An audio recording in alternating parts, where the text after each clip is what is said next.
PixMix is brought to you by The Arun Meta Show, broadcasting on Liberated Syndication, youtube.com/Arun Meta Show, and is in association with the Old School Lane podcast. PixMix is brought to you by oldschoollane.blogspot.com and is associated with The Arun Meta Show.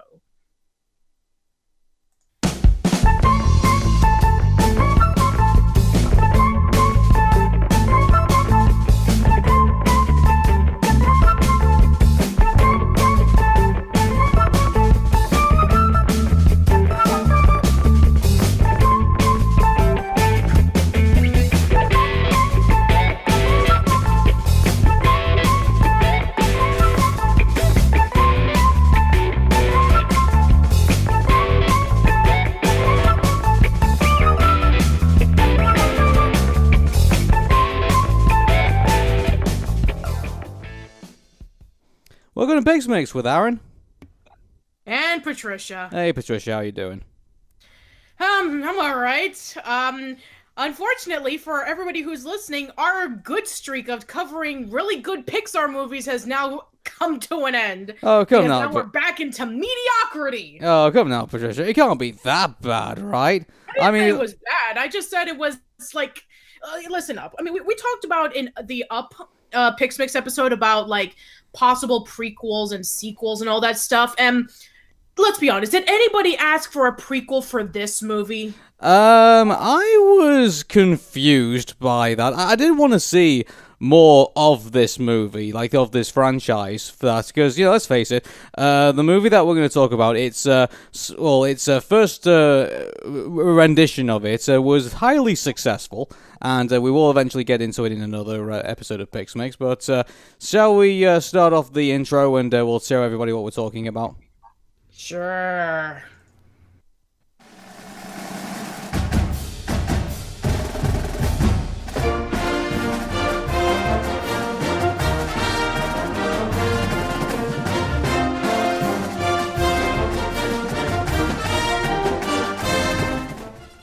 You gonna say, am I a football game? Yeah, I know. What are we watching? Friday Night Lights? Is it Remember the Titans? Yeah, I was gonna say, is this? Mind you, wouldn't the idea of well, let's say they do Monsters Football rather than do Monsters University, like that? That do like like your stereotypical kind of sports film. Where like all the team is down at the beginning, then they all win at the end. It's like it's and that's pretty much part of this film. Pretty much, and also it's kind of a mix of like have you ever seen Dumb and Dumber when Harry met Lloyd, Dumb and Dumber 2?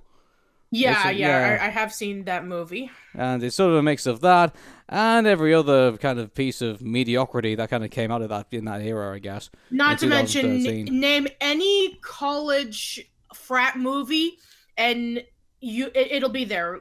Animal House, Revenge of the Nerds. Oh yeah, Revenge of the Nerds. And I actually saw Revenge of the Nerds like I would say 6 months ago with my sister. We both watched it for the very first time, and we never seen the movie, and we've heard some things about it, and we actually quite enjoyed it. It was kind of fun and looking at these nerds going up against these jocks who pretty much treated them like crap, getting them away from their fraternity after they were incredibly drunk and stupid when it burned down. And then them trying to get revenge. So yeah, this movie, Monsters University, really reminded me of Revenge of the Nerds, only without the scene in which they are trying to liven up a dance party with smoking pot. It's like when I first heard about this, I was like, when they say, "Oh, we're gonna do a prequel to Monsters Inc." It's like, okay, it's like I can kind of understand why they would want to do it, because we would be. I tell you what, the story of Sully and Mike Wazowski getting together is actually quite an intriguing storyline for what built up to Monsters Inc. It breaks off continuity. You remember in Monsters Inc. in which there would be, they were walking over to Monsters Inc. for their job, and they were like talking to each other, and then Mikey said, "You've been jealous of my good looks since the 4th grade." So yeah, they didn't meet in college; they met in the 4th grade, and then I think I saw like some interview about that particular scene when I was watching the movie, and I was looking like the behind the scenes stuff and like some things that were cut from the movie, and apparently they knew about it, but then they just got rid of that continuity. It's kind of like similar to God of War, in which like Kratos, if you like played through like throughout the end of the game, and then you got to like the additional scenes, and Kratos eventually does find out that Zeus is his father. And then if you play God of War 2, and then Athena tells him that Zeus is Kratos' son, and then Kratos is shocked by this. It's like, yeah, Kratos should already know about this, because in God of War, he was talking about how he's going to get revenge against Zeus. And then there was an interview with the director saying like, fuck it. Let's, I'm sure nobody would even pay attention to that kind of detail. So I guess it's the same thing here, and we didn't forget. Yep, I believe so.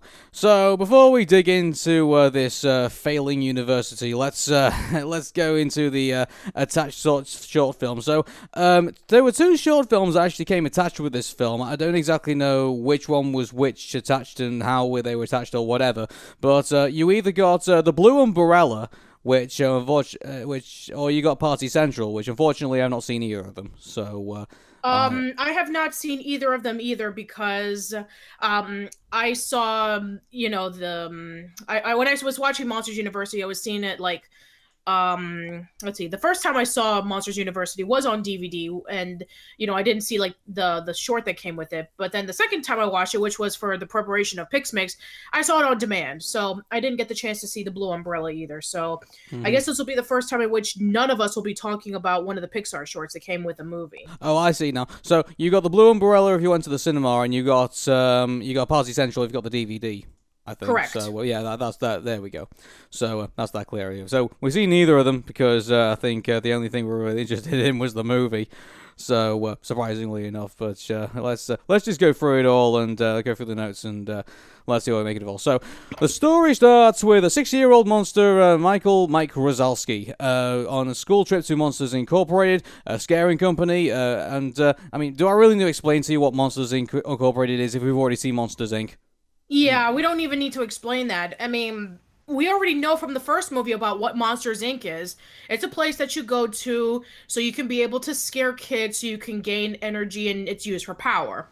Yeah. That's basically it. You know what? I've just suddenly come into my head right now. Would you say this is equivalent to the Star Wars prequels? You have the original Star Wars, which was Monsters Inc., and you have the Star Wars prequel, which is Monsters University. Would you dare make the comparison? I mean, nobody's really being called as like, Sully is the Jesus in the monster world, Yeah, I guess. I mean, I just thought it would be an interesting comparison, but guess not. So anyway, going back to this. So basically, it's a scene where Mike finds his hero Frank McKay, and he walks into the human world through a door, and he shouldn't have done so. And but Frank thinks this quite fun and says he has a lot of spunk, so he gives him his hat as a souvenir, and the teacher reprimands him for basically getting away from the group. So it's your typical your kid running away where he shouldn't be going. It's kind of like a Willy Wonka in the chocolate factory deal in a way. So that's basically what it is. And then I think that takes us into the intro. And so roughly 12 years later, Mike is a scare major and is starting his first day at the prestigious Monsters University. And on his first day, Mike befriends his roommate, the nerdy and shy Randall Waltz. Would you believe? Oh, this is where we first get introduced to Randall. Joy. And it's kind of funny looking at Randall as like a geek when he's essentially like the rival / co-villain in the first movie. Yeah, he wasn't very interesting. No, he wasn't. It's actually kind of disappointing. I would have thought that maybe, I mean, if he was going to be like a geek, and it's like, okay, that's perfectly fine, but yeah, and then, it would lead up to why he doesn't like, Mike and Sully. But, I mean, he's mostly focused on Mike in this part of the movie. He doesn't really connect to Sully that much until, like, towards the end of the movie. But even then, it's not, like, a strong rivalry compared to the one that he has with Mike. I know, it just felt like he just kind of, like, just shoehorned in. Just kind of like, oh, hey, remember this character from the last movie? It's like, it's just even though it's a prequel, it's just it just felt unusual for me. Looking at that, I really wish they kind of like left him out and like and then they basically met each other at Monsters Inc. and now they compete against each other, and it kind of made it more like they felt like they came from like very different backgrounds. And I feel like Monsters University kind of makes it feel like, oh, they're all cut from the same cloth, and it just kind of takes away a little bit from the rivalry. Or maybe even better yet, maybe he could have been in the rival school, and maybe he and Sully would have competed against each other to see who was the best scarer. That would have made a lot more sense. I take that point and award points for that. So yeah, I definitely would say that indeed.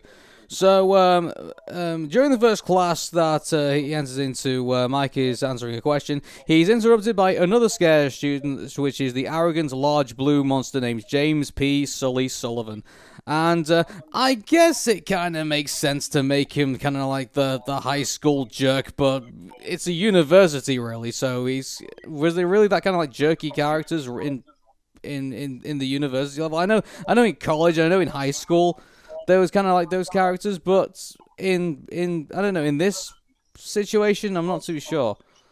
I mean, I guess it kind of makes somewhat sense, because if Sully was the best scarer in Monsters Inc., I'm sure that he would have had this giant ego with him being the best scarer in like the university, and everybody's like praising him. He's like, oh, your father was the best scarer in this university. But here's the thing. You see, in Monsters Inc., he didn't have that much of an ego. He just did it because he loved it so much. He didn't do it just for the sake of, oh, I'm doing it because I'm the best and nobody can compare to me.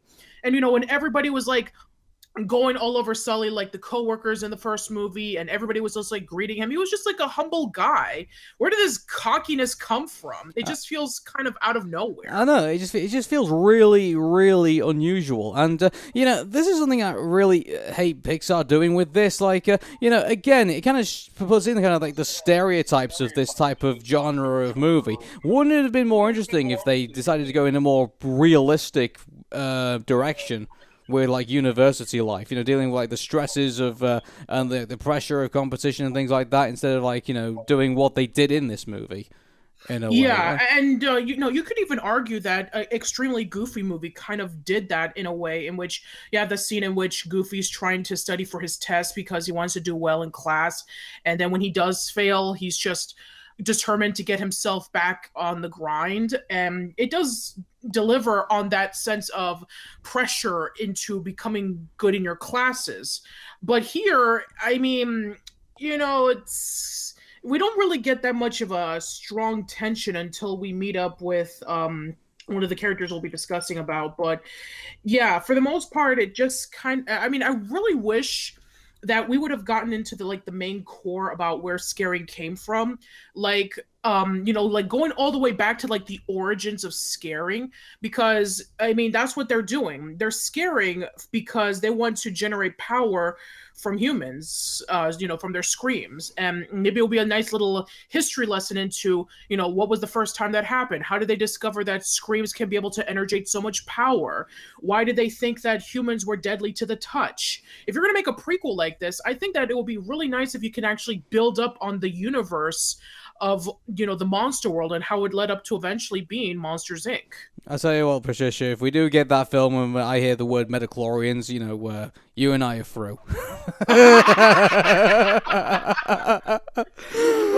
Mic drop. See you later. I'm out of here. Okay, yeah, that's done. Okay, so Mike studies hard and repeatedly answers questions in the class correctly, while the privileged Sully, oh my god, convinces that all he needs is his natural ability, scaring ability, and begins to falter. In the final exam, Mike and Sully rivalry gets out of hand, resulting in Dean's hard scrabble, failing both of them and dropping them from the program, which prompts Omega Raw to kick Sully out of the fraternity. So they got kicked out of the fraternity because they were fighting, and then it ended up with breaking the Dean statue. Yeah, I don't get the Dean. I mean, isn't she like supposed to be like the best scarer ever? I mean, it's like, Yeah, she's supposed to be the best scarer ever, and she had received this big trophy to show that. but And yet we never see her scare. I know, I mean, like, she has an intimidating personality, and if that would have been the case in which maybe that's why she's scary, that would have been subtle and that would have been amazing. but why does that motivate her to be the dean of a university? I don't get why would she then want to? I mean, was it ever explained why she what motivated her to kind of pass on her like talents to like other monsters? Like, wouldn't she like if she was like the best scarer ever? Wouldn't she like just kind of like want to kind of live in that limelight and I don't know, even keep scaring to this day? I don't know. I don't know either. Yeah. I mean, again, there could have been a really interesting possibility into why she's the best scarer. Did she scare somebody famous to get that calling? Did she scare the most people out of anybody? Yeah, there's not really much of an explanation to her character. All that we know is that she's this really tough dean, and that nobody wants to mess with her, and that if you want to be able to go into this competition, you have to be like the top-notch scarer, and you have to get good grades and all that stuff. And then we have the scene in which when the statue breaks, and then that's when the dean fails Sully and Mike because Sully didn't study for his test because he thinks he's such a natural born scarer, and Mike he's like really intelligent. Like, I'm actually surprised that they focused on Mike. He wanted to be a scarer because I mean in Monsters Inc. we do know that yes, he does know a lot about the monster world. He knows all about the rules and what not to do, so it makes a lot of sense for him to do that. It's just that in this movie he's just not scary. And I guess it doesn't help much that in Monsters Inc., he's always being portrayed as like the comedic type. Yeah, but going back. I mean, I'm sorry to keep going back to the dean, but I just don't understand her presence in this film. I mean, she's like, she's she's kind of like she's another stereotype. She's the monstrous dean. Like, we even saw that in Saved by the Bell, the new class. No, not the new class. That one where Zach Morris and Screech go to college and stuff. The college years. There we go. I mean, like, remember they had like the really monstrous dean in that university as well, and she's just another one. I mean, she's not going to be. I don't think I'm going to remember her like years down the line. Someone's going to have to prod me to kind of like the say only that reason why I will remember her is probably in that last scene of the movie. Yeah, probably. Again, yeah. So, unhappy with the boring new major, Mike decides to enter the Scare Games, an extracurricular competition involving a series of physical challenges that test the monster's scaring ability. As the participants must be a member of the fraternity or sorority, Mike joins Usa Kappa, a small fraternity of misfit monsters. So, and here we go with more stereotypes. Yeah, all the nerds, the dad, the mom. I can't even remember the characters or the name of those. No, characters. I don't remember anybody either. It's just that, it's like with Revenge of the Nerds, in which like they're just playing with all these stereotypes, and you don't really remember any of them. Yeah, you don't have any distinct personalities for them to stand out, and they have no other choice but to stay over there because in order for them to join the monster scaring games, they need to be in a fraternity, and so they essentially have to teach them how to be scary, and so they do like all of these tasks in order for them to help them out. Like they do like sneaking, they do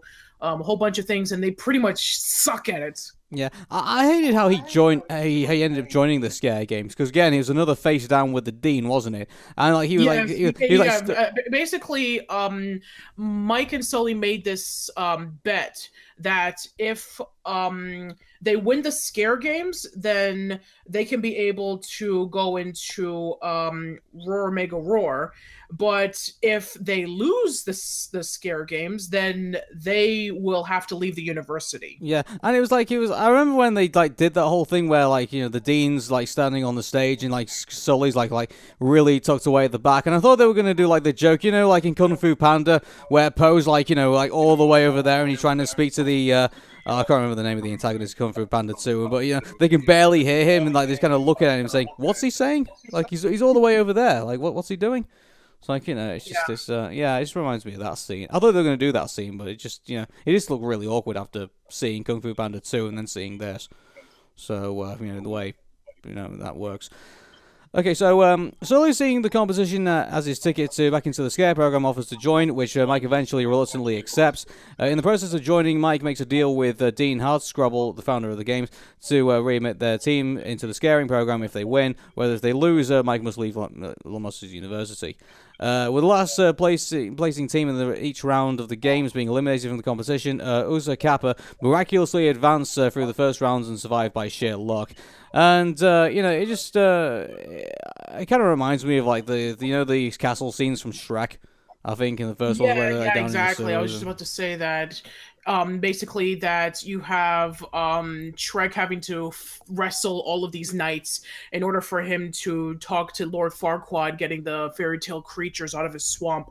And then he has to go save Princess Fiona and bring her back, and then make sure that she's okay. And yeah, it's like a bunch of tasks in order for the movie to have a purpose. Again, with Revenge of the Nerds, in which, in order for them to gain respect, they have to go up against the main fraternity because they won't even give them any credibility. And it's the same thing here, in which they have to prove themselves. Or in with Mike and Sully, they want to go back into the school and they want to be able to go into the Scare program. And Sully wants to join up with Roar Mega Roar because they're the best. He feels like he deserves to be there. And so as time goes on, we do get to know the characters a little bit more. They do really well with the competition. A lot of people are recognizing them and they're cheering for them. And, we have that old stereotype in which, like, Sully, if you decide to, you can come back into the Scaring program, but, you just leave off Wazowski. And then we even have Roar Mega Roar wanting, him to join as well, but he declines, and then eventually we have that final round in which they have to. It's kind of like with the first movie, in which you have the kid in the bed and you scare him. Yeah. And it judges you on how well you scare him. Well, we forgot the padding that was in the middle of all of that, which was they had the party and then they had that embarrassing thing, and then to lift their spirits. If there was no pot involved, I don't care. Yeah, and then there was after that they had the whole lifting their spirits back up again. That whole routine where they go to Monsters Incorporated and go see what's in there again. And it kind of felt like when they did that, it was kind of like a scene to kind of remind you that this was related to Monsters University. Because if you think about it, it's like, if it wasn't for Mike and Sully, so there's sometimes I looked at that and think it looks like sometimes a pretty different movie. It kind of feels like, it doesn't feel like, a prequel or like a sequel. It feels like a spin-off. Yeah, exactly. And even the design of the characters looks somewhat different. It's a lot more brighter and colorful. Where, yes, it is true that Monsters Inc. was bright and colorful as well, but it's like in Monsters University, they turn up the colors just a little bit more. It just maybe that's just me. I don't know. Yeah, I don't know. It does feel like pretty different from what it was before. So he breaks into the door lab and uses a uniquely crafted door to enter the human world. But the plan hang on a second, I just skipped a line. I do apologize. We have the games with the kid in the bed, and then Mike basically blows the scare scoreboard up and basically wins it for them. But then I'm forgetting how he does it, but he realizes that the machine that they use actually tampered with the machine. And it was supposed to be graded for very hard, but then Sully tampered with it and made it into very easy, and that's how Mike was able to scare the kid. Mm-hmm. And I forgot how they found out about that. Actually, how did it? Sorry, I believe it was when Mike was getting his trophy, because he left it with when they were getting the congratulations, and then he ran over and he wanted to get his stuff, and then the little hatch that the knob was in to change the difficulty, it opened up, and then he saw that it was switched over to very easy, and he was really shocked by this. And then he realizes that he can't scare anybody, that no matter how hard he tries with reading and researching and trying his best on multiple scares, he just realizes that he's not going to be a good scarer because he's not scary at all. Mm-hmm.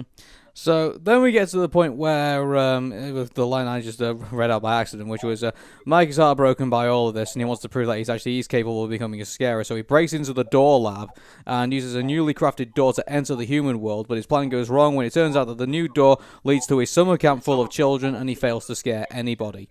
Yeah. This actually kind of this is actually the first time in which you actually see the the ability to go over, go through the doors, and you go over to like a human's bed or a location where they're sleeping, and then you scare them.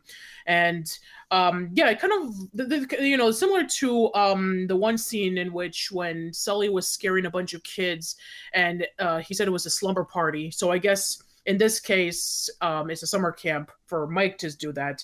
And it turned out to be a massive disaster. Mm-hmm. So, not only is Mike in the door, Sully goes through the door and tries to look for Mike, and they basically finds him by the lake, feeling sorry for himself, and they attempt to try and return, but Dean Hardscrabble and the Child Detection Agency have deactivated the door from the other side, trapping them in the human world. And working together, Sully and Mike scare the investigating adults and generating an overwhelming amount of scream energy to open the door from the other side and basically kind of blow up the lab. So that was that bit, and because of that, they end up getting expelled from the university. So that was a complete waste of time. So and so then after that we get a montage of them joining Monsters Inc. in working their way up from like the bottom and then working their way up to the top until finally they are actually working at Monsters Incorporated, and takes us up to the original film. And as of any interest that we learned from their past before they joined up with Monsters Inc., not really. No. The only thing I will say is that the ending that the dean gives them about just because you sought out to do something and if it doesn't work out, that doesn't mean that you're a failure. I actually really do like that lesson. That lesson is actually really powerful. And it's actually a lesson that you don't really hear a lot in other movies. And it's a shame because it's a really good lesson that if you feel like you're a failure, if you didn't do something that you've always wanted to do, and you just do something else, then you succeed at it. Like, I've interviewed a lot of people over the years, and some of them, they wanted to do different things, and then they ended up doing this, whatever they're doing now. Paul Germain, he always wanted to do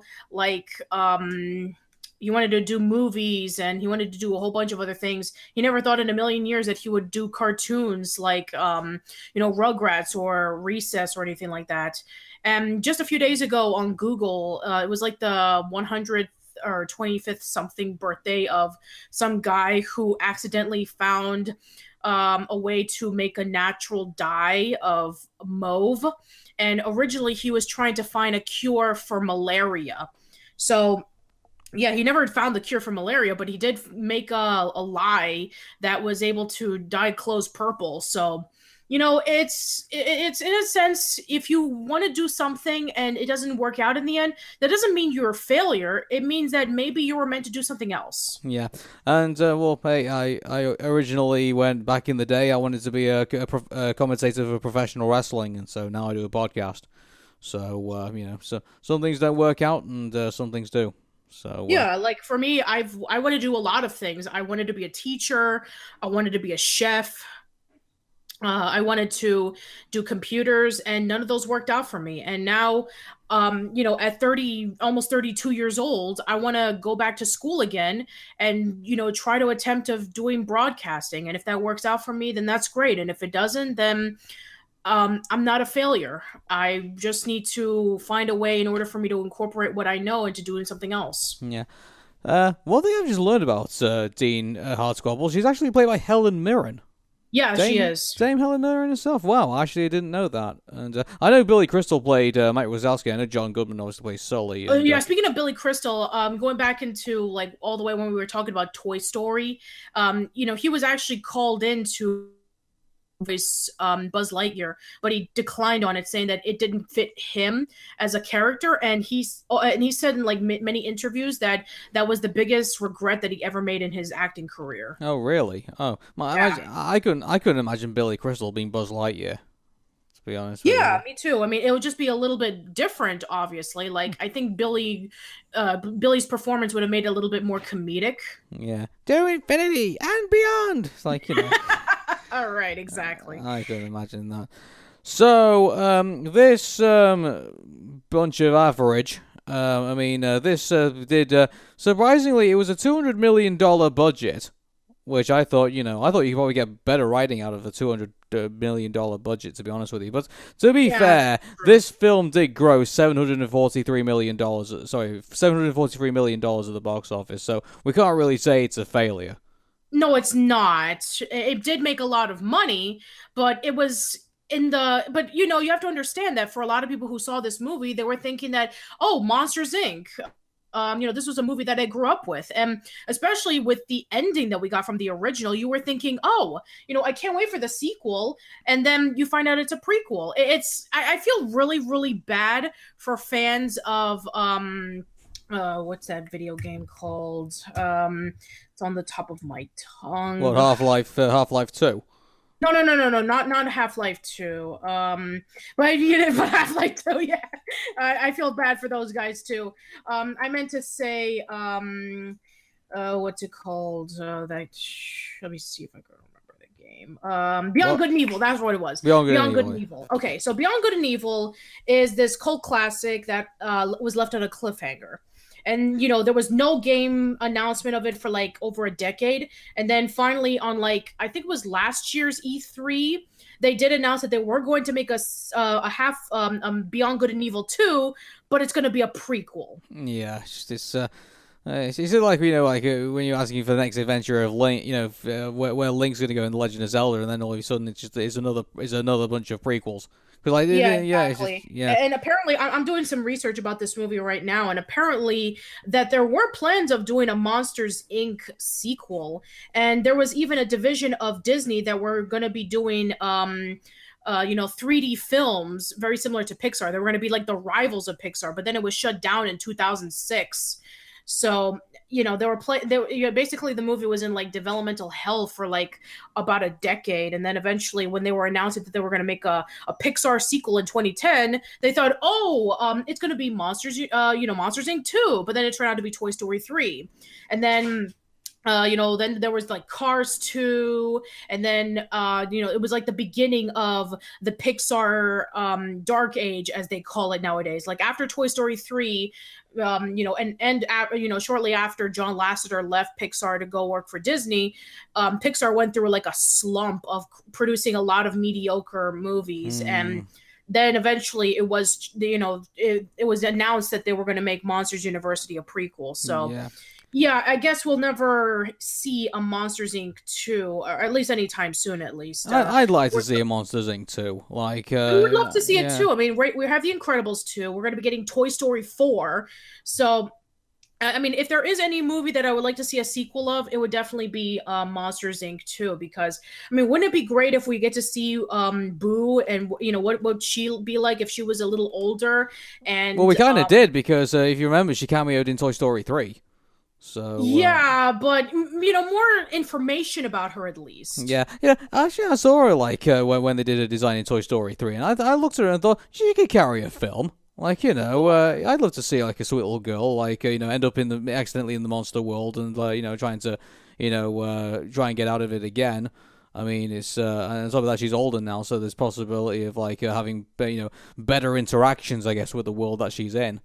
So and also Mary Gibbs, the person who was the voice of Boo, she's on Tumblr now, and I think that if given the chance, I'm sure she'll be more than happy to reprise her role. Has she done any further acting since then?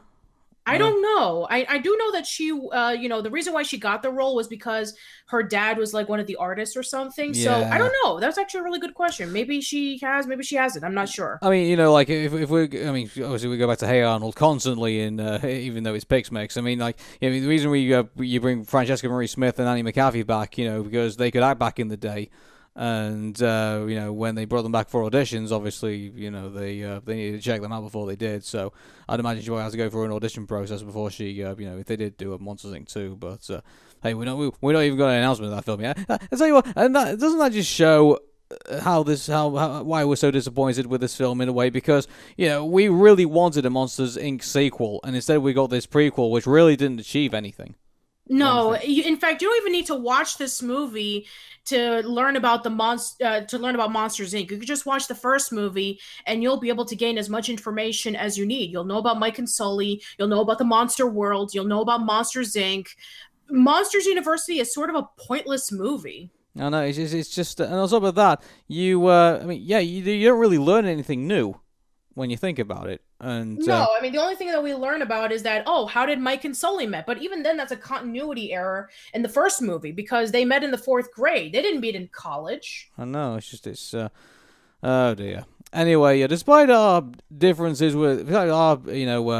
problems with the movie, it still scored 78% on Rotten Tomatoes, which puts it in like Kingdom of the Crystal Skull territory. I like to call it, and also it did a 6.8 out of 10 on IMDb, I believe it was.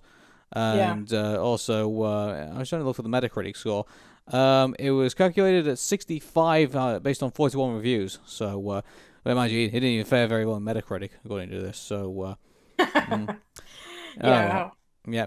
So I guess we should give our scores. It's an average film. It's 5 for me. Yeah, it's a 5. Yeah.